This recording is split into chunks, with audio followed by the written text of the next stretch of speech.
تو بعض دفعہ عورتیں کہتی ہیں ہم تو جاب نہیں کرتے، ہم کیسے دیں، کیا کریں. تو ہمیں یہ پتہ چلتا ہے آپ صلی اللہ علیہ وسلم کے دور سے بھی کہ عورتیں اپنے زیور اتار کے دے دیا کرتی. زیور تو سب کے پاس ہوتا ہے، تو آپ کا جی چاہے تو آپ اپنا زیور بھی دے سکتے ہیں کبھی. پھر ہمیں پتہ چلتا ہے کہ اس وقت چونکہ جنگ کے لیے تو بہت بھاری اخراجات ہوتے ہیں نا، کوئی آسان نہیں ہوتا. تو آپ صلی اللہ علیہ وسلم کے سامنے بہت سارے لوگ تھے جو کہ لڑنا چاہتے تھے لیکن زیادہ راہ ہی نہیں تھا. تو آپ صلی اللہ علیہ وسلم نے فرمایا کہ جو ان کو تیار کرے گا اللہ تعالیٰ اس کو بخش دے گا. جب آپ صلی اللہ علیہ وسلم نے یہ فرمایا تو یہ سنتے ہی آپ سوچیں کہ حضرت عثمان رضی اللہ تعالیٰ عنہ فوراً سبقت کرنے والے تھے. تو انہوں نے فرمایا کہ میں اخراجات برداشت کروں گا. ہمیں یہ پتہ چلتا ہے کہ جب آپ صلی اللہ علیہ وسلم نے ایک دفعہ فرمایا کہ کون دے گا کچھ، تو انہوں نے کہا کہ میں 100 اونٹ دوں گا بما سامان کے. پھر آپ نے فرمایا کون دے گا، پھر فرمایا میں 100 اونٹ دوں گا بما سامان کے. پھر آپ نے فرمایا تو پھر فرمایا میں 100 اونٹ دوں گا. اس طرح کرتے کرتے 900 اونٹ انہوں نے دینے کا کہا، اور پھر 940 اونٹ اور 60 گھوڑے، اور بعض جگہ 960 اونٹ اور 40 گھوڑے، اتنے یعنی 1000 انہوں نے گنتی کو پورا کیا کہ 1000 سواریاں بما سامان کے انہوں نے لا کے دی. اور آپ صلی اللہ علیہ وسلم نے ان کے بارے میں پھر یہ فرمایا تھا کہ عثمان، اللہ تعالیٰ نے آپ کے پوشیدہ اور اعلانیہ اور قیامت تک کے ہونے والے گناہ سب بخش دیے. آپ کے پوشیدہ اعلانیہ یعنی چھپے کھلے سب آپ کے گناہوں کو اللہ تعالیٰ نے بخش دیا.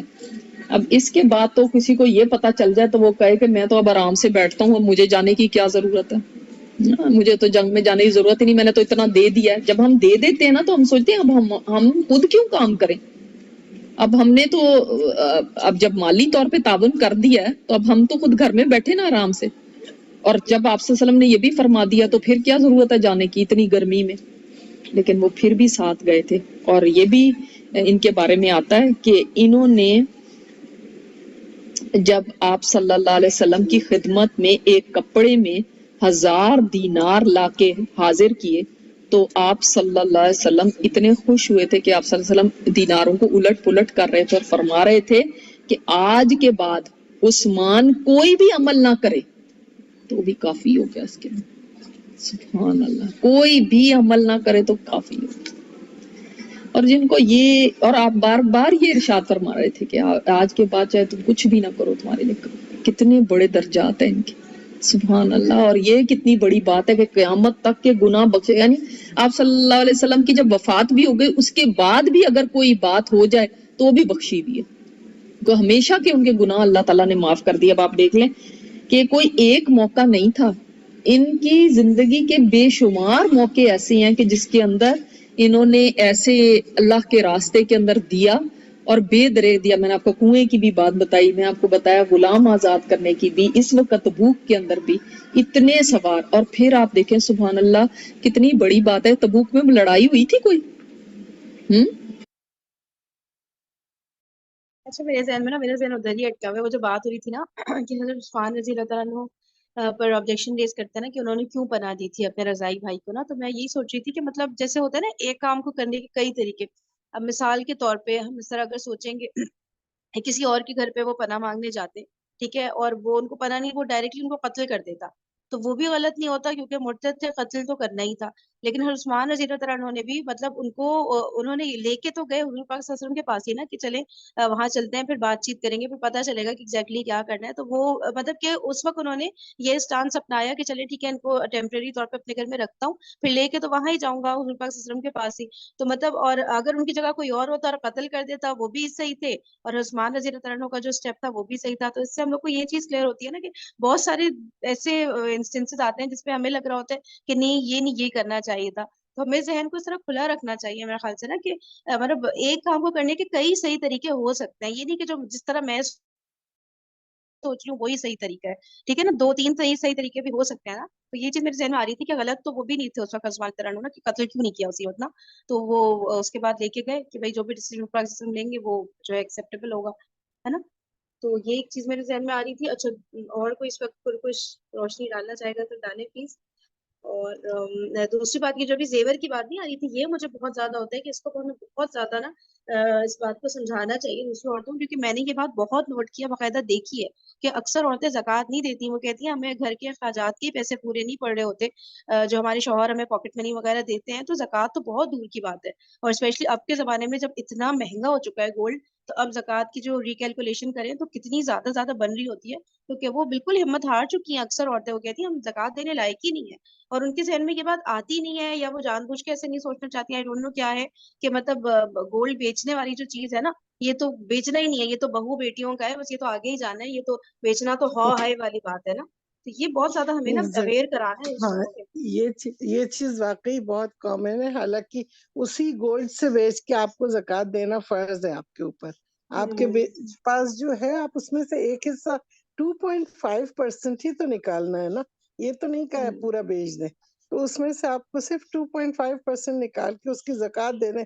کہ اگر یہ نہیں ادا کیا تو پھر جہنم کا ہے نا، کہ پھر تو جہنم میں اپنا ٹھکانہ بنا لو. تو ہم اس کے لیے اپنے ہسبینڈ پہ، بھائی پہ، باپ پہ، بہن پہ، کسی پہ ڈیپینڈ کر ہی نہیں سکتے. جو چیز آپ کی ملکیت ہے نا تو وہ آپ کو خود ہی کرنی ہے، ہماری رسپانسبلٹی ہے. اور یہ جو جنگوں میں نکالا گیا ہے، تو یہ جب انڈیا پاکستان میں بھی پارٹیشن ہوا ہے، لوگوں نے اپنے سونے سب نکال دیے، یا پاکستان کی جنگ ہوئی انڈیا سے، اس وقت بھی یہ نہیں ہے کہ اسی وقت میں تھا. ابھی کی بھی لیڈیز میں وہ اتنی وہ ہے ہمت اور قوت کہ وہ اپنے زیوروں کو نکال دیتی ہیں. اللہ کے راہ میں نکالتی ہیں ماشاء اللہ. ابھی بھی ہمارے کلچر کا حصہ نہیں ہے نا، بہت زیادہ برا سمجھا جاتا ہے کہ بھائی زیور بیچ دیا تم نے، تو اتنا زیادہ، تو وہ بیچاری سوچے بھی کیا بیچنے کا، اور بیچ دیا تو اس کو چھپانا ہی پڑتا ہے کہ بھائی کسی کو پتہ نہ چلے، سب مجھے سمجھیں گے کہ میرا بہت ہی کوئی گناہ کبیرہ ہو گیا زیور بیچنا نا اتنا زیادہ. تو ہم جس کو بھی سمجھ ہے اس پہ فرض ہے بھائی کہ وہ سمجھائے مطلب نا سافٹ طریقے سے اگلے کو، کہ دیکھو کوئی ایسی بات نہیں فرین ہے، آپ اللہ کا کو حکم پتا پہلے. ہوگا یہ سیلاب، یہ زلزلہ، سیلاب، یہ سب جو اپنے پاکستان میں آیا، اس وقت تمام عورتوں نے اپنے زیور چوڑیاں سب اتار کے دے کے ڈھیر لگا دیا تھا. بہت دیا تھا. یہ نہیں ہے کہ اس دور میں نہیں ہے. اللہ کا شکر احسان ہے کہ ہم لوگ کے مسلمانوں میں یہ چیریٹی کا کام کرنا اور اللہ کے راہ میں گولڈ اور سونے زیور کو نکال دینا، یہ اب تک چلا آ رہا ہے الحمدللہ. بے شک بے شک. جی کوئی اپنا کوئی بات کہنا چاہے گا؟ لیکن جو سسٹر فرحین آپ نے بات کی نا وہ بھی ٹرو ہے.